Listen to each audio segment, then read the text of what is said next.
وأوحى ربك إلى النحل أن اتخذي من الجبال بيوتا ومن الشجر ومما يعرشون ثم كلي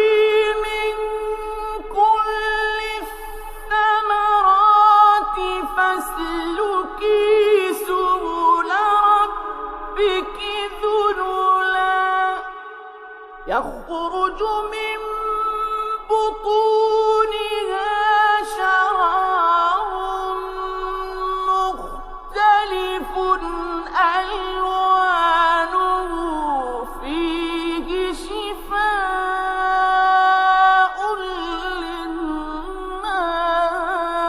للناس إن في ذلك لآية لقوم يتفكرون